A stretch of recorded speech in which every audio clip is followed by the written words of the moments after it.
Il y a une boîte qui s'appelle Descartes, qui est une boîte d'IA, qui a lancé un modèle qui s'appelle Oasis. Et en gros, l'idée c'est quoi? C'est d'entraîner ce modèle sur des heures et des heures et des heures et des heures et des heures et des heures et des heures de gameplay de Minecraft. L'idée étant que tu peux jouer à Minecraft dans ton navigateur, sauf qu'il n'y a pas de jeu qui tourne derrière. C'est une IA, comme pour un dessin animé, qui va prendre ce que tu fais avec ton clavier et ta souris et imaginer en temps réel, image par image, la prochaine action. Et en fait, tu joues pas à Minecraft, tu joues à un rêve qui ressemble à Minecraft. Il y a beaucoup d'artefacts de génération. C'est-à-dire que par exemple, si tu veux qu'il fasse nuit, il suffit que tu regardes par terre dans une cave et automatiquement tu vas te téléporter à un endroit où il fait nuit. C'est comme un rêve en fait, tu vois. C'est pas du tout un jeu. Et on se posait plein de questions sur comment ça marche, pourquoi c'est aussi rapide. Là, je suis en train de me connecter, dans 15 secondes, je pourrais faire une démo en live. Et comment ça marche? Est-ce qu'on pourrait faire du multijoueur? Enfin bref, plein de questions là-dessus. Est-ce que tu peux peut-être expliquer un peu la techno? Et puis moi, sur mon stream, si vous voulez afficher mon stream, je vais juste faire une démo en live parce que j'ai accès au truc premium, du coup, je peux y avoir accès rapidement. Ouais, bien sûr. En fait, voilà, excuse-moi, vous pouvez afficher mon live, il y a le jeu. Ok, alors attends. Je vais juste couper le son parce que c'est un enfer. Voilà, merci. Et il y a le jeu sur mon stream. Ok. Donc en très bref, en fait, du coup, ça prend la puissance de ce qu'on appelle l'IA générative et ça fait du frame by frame. Donc ça va venir à chaque fois générer des images en fonction des actions, des inputs du joueur. Donc là, c'est toi qui joues là? Ouais. Mec, c'est ultra smooth en fait. C'est ultra smooth. Ça gigote un peu, mais c'est En sympa. fait, ça gigote un peu parce que ça, c'est prompt à Minecraft. Il y a plein de petits détails. C'est très pixelisé, Minecraft, tu vois. Mais en fait, si tu pars de ces micros artefacts, en fait, ça me... Putain, je suis choqué, en fait. Attends 2 secondes. À savoir que un exemple de téléportation, là, je vais regarder dans l'eau et ce qui est en face de moi va disparaître. Regarde. Hop. Hop. Comme il génère image par image comme un dessin animé, c'est un rêve, il n'y a pas de moteur de jeu vidéo. Et donc, il continue le rêve, et il ne sait pas où il est. En fait, la façon dont je l'ai vulgarisé tout à l'heure, c'est que c'est comme si vous êtes jeune papa et que vous avez un enfant en bas âge, votre bébé ne sait pas que si l'objet n'est plus en face de lui, il existe quand même toujours. Et ben c'est un peu pareil, il n'y a pas de conscience que les objets sont permanents. Oui, donc, c'est comme une génération vidéo de Runway, c'est le même principe, quoi. Exactement. Et donc c'est assez délirant à jouer. Et donc vas-y, Defund, je fais la petite démo, mais tu peux. Ouais, et je suis impressionné que ça fonctionne comme ça dans un navigateur. Ils ont fait une très belle démo. Évidemment, les images, je pense, ne sont pas générées directement dans le navigateur, si? Je sais pas. Non, si tu coupes Internet, ça fonctionne plus, on est d'accord? Je sais pas. J'ai pas coupé ma connexion pour des raisons évidentes. Ne teste pas, bro. Ok, au-delà de ça, c'est assez rigolo parce que moi j'avais fait un commentaire sur la vidéo de JDG quand il avait fait l'IA dans les jeux vidéo et j'avais mis un commentaire en m'étant étonné justement qu'il n'avait pas parlé de ça en fait, de l'IA générative dans les jeux vidéo. Il y a une autre vidéo que je pourrais vous mettre une fois que Hardisk il aura fini sa petite démo. Il y a une université en Chine qui a fait des démonstrations encore plus impressionnante de réalisme sur ce qu'on appelle du game gen, ils ont appelé ça, donc de la génération de jeux par IA. Ça pose énormément de questions parce qu'en fait là du coup il n'y a plus besoin de créer de modèles entre guillemets physiques d'un jeu qui va devoir être tout recalculé en temps réel. Là c'est juste de la génération d'images en fait, et donc tu peux t'imaginer faire tout un tas de choses extraordinaires. Je pourrais vous mettre d'autres vidéos. Il y a notamment quelqu'un qui a montré comment il pouvait prendre GTA et mettre un filtre réaliste par-dessus. Et donc, ça permettait tout simplement de jouer, d'avoir ton gameplay GTA comme si c'était la vraie vie, entre guillemets. Et ça, c'est grâce à la puissance des modèles d'IA génératifs d'images qui sont de plus en plus rapides aujourd'hui. Il faut savoir qu'en quelques millisecondes, aujourd'hui, vous êtes capable de générer des modèles ultra performants. Après, la vraie question se pose notamment sur la quantité de données nécessaires pour pouvoir apprendre de la physique d'un jeu vidéo. Parce que là, c'est ça qui pose question. C'est que le modèle d'IA doit apprendre les interactions plus la physique du jeu vidéo. Mais c'est ultra intéressant. Ah, tu t'es perdu dans les nuages, mec. Ouais, bah j'essaye de le faire glitcher et du coup je regarde en bas, en haut, en bas, en haut, en bas, en haut pour TP H24 et pour voir, tu vois. Il a moins en moins d'informations fiables, là. Il est dans un brouillard un peu. Mais du coup, moi, ce que je me demande, Diffen, c'est deux choses. C'est pourquoi ça marche aussi bien, parce que j'ai l'impression que c'est quand même d'une fluidité incroyable. Et ensuite, c'est est-ce qu'on pourrait faire un multijoueur de ça? Wow. Non, je pense pas, mec. Moi, je pars du Attends, principe un que non. multijoueur, Et ça m'a c'est-à-dire cassé le crâne d'essayer de comprendre comment ils pourraient faire un multijoueur. Parce que c'est pas un jeu, c'est un rêve. Donc il n'y a pas de position dans le monde, il y a pas de. Tu vois ce que je veux dire? Et voilà, c'est un peu mes deux questions. C'est comment se marche ce modèle pour être aussi rapide? Et c'est quoi les applications futures? Est-ce qu'on pourra avoir du multijoueur? Le modèle comment il marche, finalement c'est assez simple, hein. Genre des heures et des heures de gameplay. Il faut savoir que Minecraft c'est peut-être le jeu le plus étudié dans le domaine de l'intelligence artificielle parce que c'est un playground incroyable. En fait, dites-vous ça, c'est notamment pour ça que DeepMind l'expliquait dans une interview qu'ils avaient fait il y a quelques années. Pourquoi est-ce qu'ils essayent de faire des IA qui savent jouer au Go? Pourquoi est-ce qu'ils essayent de faire des IA qui savent jouer à StarCraft, etc. Le but, c'est pas d'être le meilleur joueur de StarCraft du monde. Le but, c'est pas d'être le meilleur joueur de Go du monde. C'est juste que le jeu vidéo offre un champ d'application et un champ d'exercice et un champ d'entraînement et de cours de récréation pour l'intelligence artificielle absolument incroyable. Il y a un environnement, il y a des actions que l'IA peut prendre et c'est visuel et on peut voir à quel point elle est pertinente ou pas. Et Minecraft, dans ce domaine-là, a peut-être la plus grande base de données aujourd'hui disponible pour entraîner de l'image, de l'image comme ça. Ouais. Et d'ailleurs, je pense que ça existe, hein. Je pense que vous pouvez trouver sur GitHub, j'ai regardé, mais je pense qu'il y a des modèles de génération d'images Minecraft qui doivent être open source, hein. Ça m'étonnerait pas du tout, hein. Ok, trop bien. Incroyable. C'est intéressant, mais du coup, c'est quoi le futur de ça? Parce qu'évidemment, t'as d'un côté les tech bros qui vont dire genre c'est la fin de tous les moteurs de The Vidéo. Maintenant, on va tout générer automatiquement. Et t'as les gens qui disent bah non, c'est éclaté au sol. Et comme d'habitude, la vérité est un petit peu au milieu. Je suis très curieux de voir qu'est-ce qu'on peut faire avec ça en fait, tu vois. En fait, c'est pas la fin. En fait, c'est un nouveau moteur. Je vous donne un exemple. Mais par exemple, aujourd'hui, Netflix, Google, etc.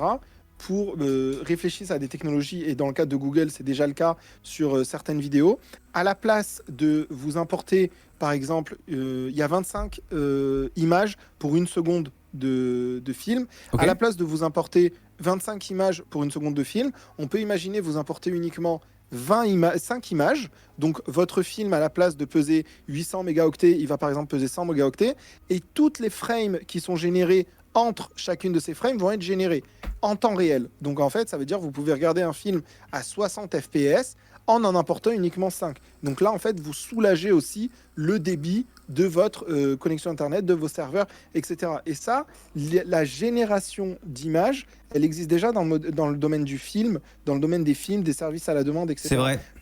Que ça va arriver dans le domaine des jeux vidéo, c'est qu'une question de secondes. Je ne sais pas si vous savez, mais parfois, il y a des jeux vidéo aujourd'hui, des moteurs, il y a tout un tas de réflexions autour de comment est-ce que tu charges ton monde. Et en fait, il y a un truc célèbre dans le jeu vidéo qui fait en sorte que tu vas charger pour soulager ta machine uniquement ce que la personne voit devant. Tu vois, et tout le reste, derrière, tu génères aucune structure.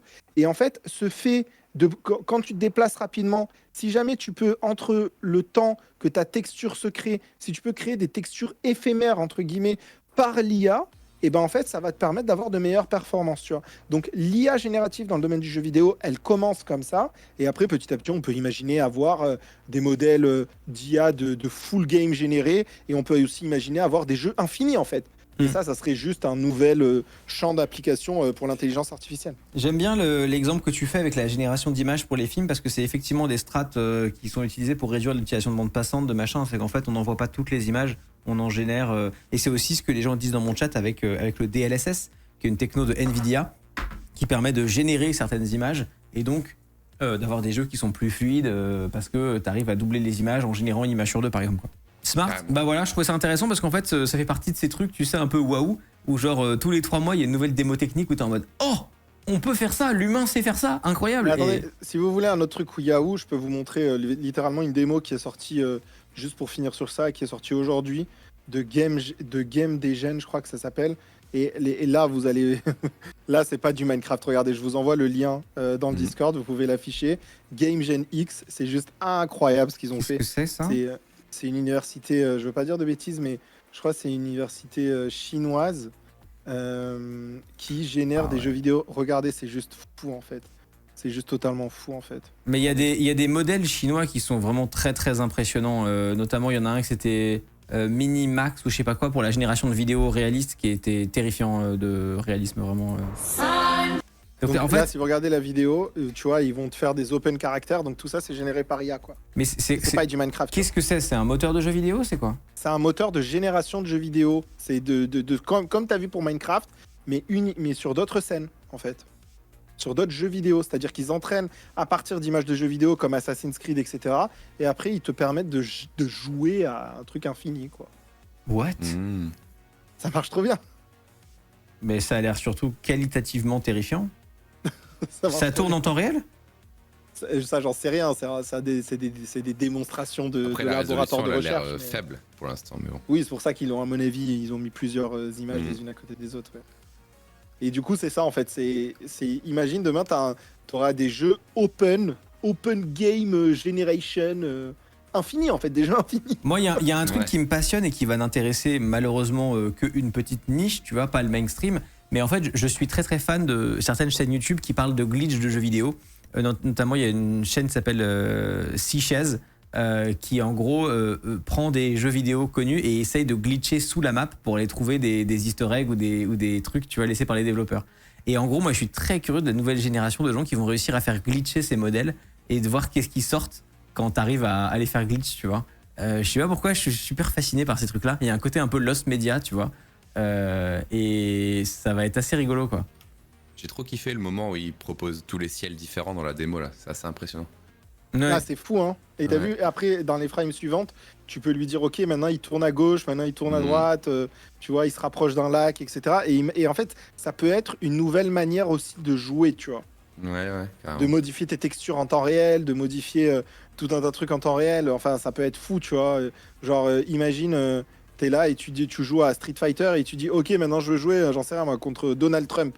Et boum, il te génère un perso de Ouais. Donald Trump, tu vois. En fait, on dirait, c'est marrant, j'ai une intuition, je sais pas ce qu'elle vaut, mais j'ai l'intuition que c'est pas un truc qui va, entre guillemets, remplacer les jeux vidéo, tu vois, mais j'ai l'impression que ça va être un nouveau type de jeu vidéo. Ouais, comme les jeux narratifs. C'est peu, un tu nouveau vois. type de jeu, auto-généré comme ça, qui va s'ajouter au type de jeu qui existe, et ça va devenir un thème, tu vois. C'est Mais pareil. mec, imagine une fiction narrative comme les Life is Strange et tous ces jeux-là, mais genre où c'est libre, quoi. Tu fais ton histoire. Bah ouais, c'est ça. Et je sais pas si vous vous rappelez du film. Netflix, ils avaient sorti un truc de série de Black Mirror ou je sais plus c'est quoi, mais qui te permettait de Bandersnatch. Ouais, exactement, qui te permettait de choisir les actions et de modifier en fait comment est-ce que le jeu allait réagir. Et ben en fait là, on va encore plus loin là-dedans. En fait, dites-vous, grâce à l'intelligence artificielle, ça c'est de manière globale dans n'importe quelle industrie, on veut passer d'un monde où on va faire le mieux pour tout le monde à un monde où on veut faire le mieux pour chacun. Et on va aller de plus en plus dans cette hyper personnalisation. Et quoi de mieux pour embarquer de l'hyper personnalisation que de permettre juste aux gens de dire ce qu'ils veulent et d'avoir le jeu qui correspond à ce qu'ils veulent, quoi, tu vois. Tiens, tant qu'on a un ingénieur en IA dans le call, est-ce que tu saurais expliquer pourquoi Dans le call, oui. sur, Ouais, pourquoi sur toutes les images, que ce soit de Oasis ou de ce modèle te fais chinois ça, dont ça. tu nous parles, pourquoi est-ce que les images, il y a encore ce côté un peu, on dirait de la confiture et elles gigotent? Tu vois ce que je veux dire? Bah parce que en fait, c'est la consistance. Aujourd'hui, tout est question de consistance, consistency. Tout est question de, on va aller vers des modèles qui vont permettre de plus en plus de prendre les anciennes frames. Je sais pas si vous vous rappelez, mais l'année dernière, je vous expliquais Ah, pourquoi c'est de la c'était consistance compliqué. temporelle, c'est le même problème? Ouais, exactement. Je Ah. vous expliquais pourquoi c'était compliqué de générer de la consistance temporelle sur une vidéo. Et même pas un an plus tard, les gars, on a déjà des générations d'IA de vidéos incroyables. Et en fait, on va venir de plus en plus. C'est toujours ça avec l'IA. On dégrossit. Donc au début, tu vas avoir des gros blocs pas jolis. Et petit à petit, on va réussir à affiner au fur et à mesure que les méthodes vont fonctionner. Et quand on identifie qu'une méthode fonctionne, on va investir encore plus d'argent pour l'entraînement et donc on va permettre d'avoir de plus en plus de détails. Et c'est incroyable, ça va être juste fou en fait. Incroyable. Et moi, attends, juste une take et je balance une prédiction. En vrai, je pense qu'il y a un monde, et alors c'est une prédiction que je balance vraiment comme ça, il y a un monde où Nvidia pourrait sortir une console de full IA, de full jeu IA généré, tu vois. Voilà, il y a un monde, voilà, je sais Ouais. pas dans 50 ans, j'en sais rien. Après, quand on parle de jeu IA généré, c'est pas vraiment un jeu parce que un jeu, il y a une finalité. Il faut quand même savoir valider des objectifs. Là, si C'est tu pour- génères ouais. des trucs à l'infini, c'est peut-être pas exactement un jeu, tu vois. C'est pour ça, moi, je pense que c'est un nouveau type d'expérience qui n'a rien à voir. Ouais, c'est Qui, plus film et en fait, qui interactif ou paradoxalement film sera libre. même pas en concurrence, à mon avis, avec le jeu vidéo classique. Ouais. C'est autre mais chose. Les gars, mais les gars, imaginez un monde où en fait tu génères, tu dis le jeu que tu veux jouer aujourd'hui. Par exemple, tu te mets là, tu parles à Ouais. ta machine et tu dis putain, aujourd'hui je suis chiant, ça m'a saoulé au travail. Est-ce que tu peux générer un jeu de bureau où je dois juste défoncer mon boss, il ressemble à ça, et juste Oh, le cauchemar.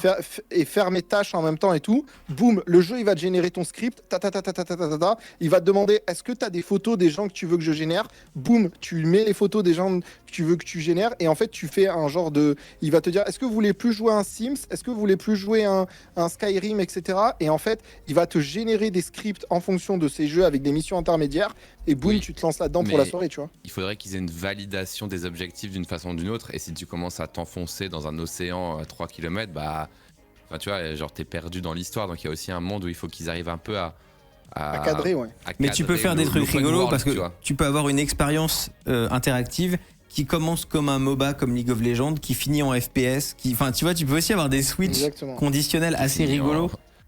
En truc de séduction, tu sais. Non mais tu vois, enfin genre tu peux. Ouais. Non, mais moi je pense que c'est surtout une question à poser aux studios d'animation. Comment est-ce qu'ils imagineraient, par exemple, faire des missions auto-générées? Parce qu'en fait, la vérité, c'est que ces technologies-là ne vont pas nous servir à nous, les final users, d'un coup, mais ils vont surtout servir aux studios d'animation pour créer des trucs peut-être plus rapidement, tu vois. Et pour pouvoir enfin avoir des Assassin's Creed qui sortent d'attente. Bah, Voilà. y a des gens dans mon chat qui disent, et c'est évident parce qu'à chaque fois qu'on parle de ça, il y a les mêmes réactions, qui est de dire le problème de ça, c'est qu'on perd absolument toute l'intention artistique des créateurs qui font qu'on se confronte à la vision d'autrui. Et c'est pour ça que je dis que je pense que ce n'est même pas en concurrence avec le jeu vidéo. Moi, pour moi, Ouais, on est en c'est train de autre voir chose. une nouvelle forme d'expérience complètement nouvelle et qui sera consommée de manière complètement différente. D'accord, ouais. Encore une fois, je suis obligé de le répéter à chaque fois parce qu'à chaque fois on a les mêmes réactions et c'est pas un reproche que je vous fais. Je comprends pourquoi parce que le monde change tout autour de nous et juste forcément bah, quand le monde change radicalement, les gens ont plein de questions, c'est normal. Mais je pense sincèrement que les trois quarts de tout ce qu'on se dit là, c'est pas des trucs qui vont remplacer des trucs humains. C'est soit une nouvelle expérience, soit un truc qui va être un outil pour des humains. Moi, c'est ma take consistante sur des années. Les gars, juste pour finir le truc, j'ai eu un flash là d'un futur.